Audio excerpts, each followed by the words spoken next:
As the owner of a freight company, I had seen my fair share of dangers on the road, but nothing could have prepared me for what happened to my driver Pat.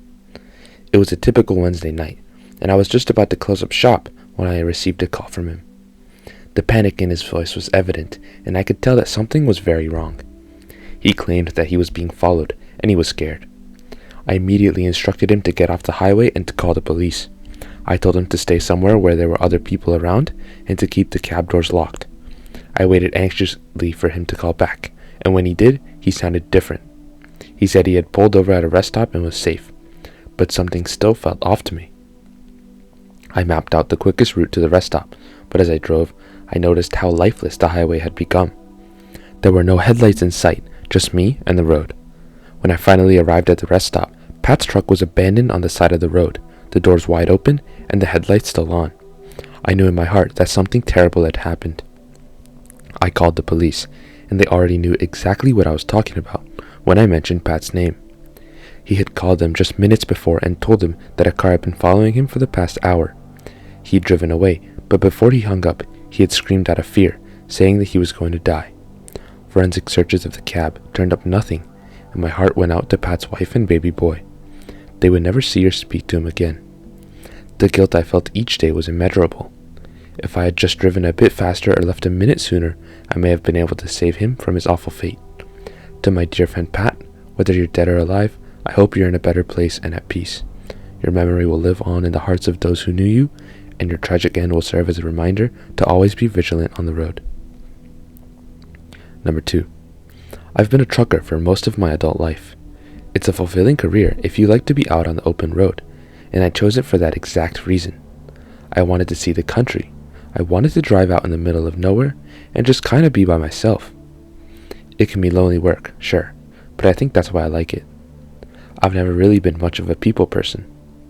I could probably talk for hours about the psychology of why I like being alone, probably some trauma in my childhood or something, but really, I think I'd rather just tell you about the one time I almost quit being a trucker.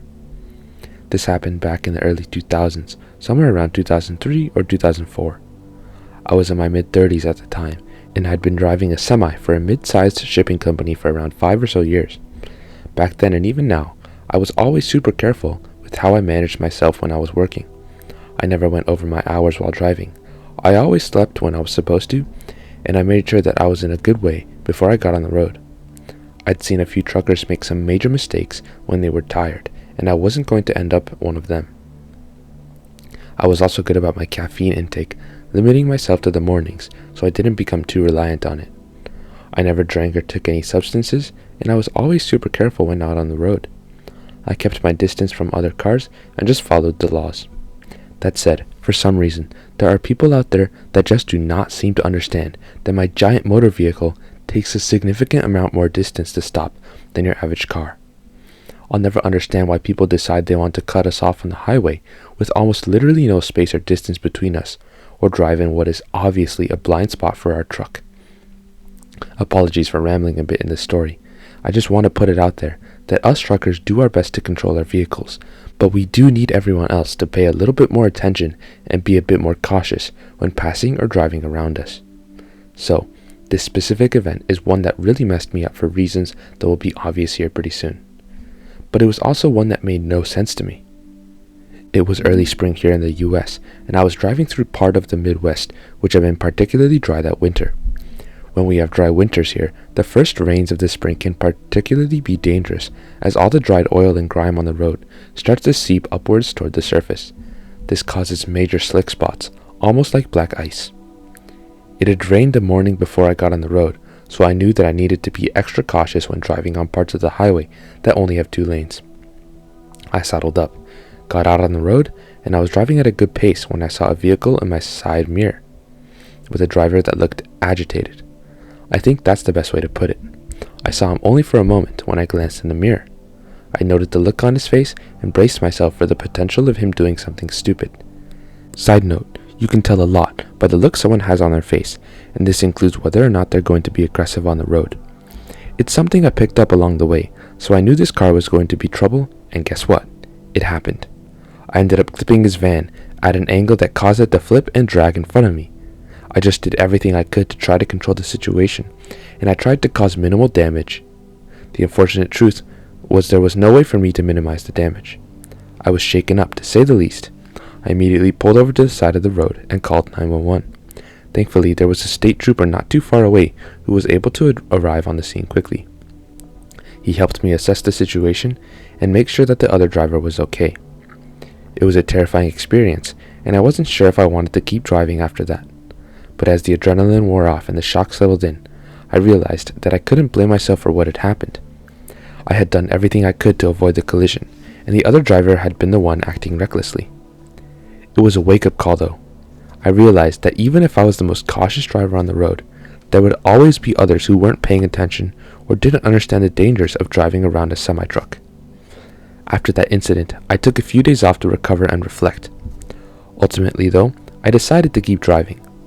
It wasn't an easy decision, but I knew that I still loved the open road and the sense of independence that came with it. Plus, I felt like I had a responsibility to continue driving safely and setting a good example for other truckers on the road. Now, years later, I still drive a semi-truck, but I approach it with a newfound sense of caution and respect for the potential dangers. I always make sure that I'm well rested before hitting the road, and I do my best to avoid distractions while driving.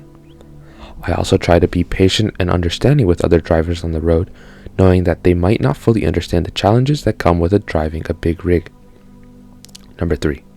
I've been a trucker for 15 years, hauling all sorts of items from local merchandise to dangerous chemicals and government items. I was trusted and respected by my colleagues, and I did my fair share of training and ride-alongs.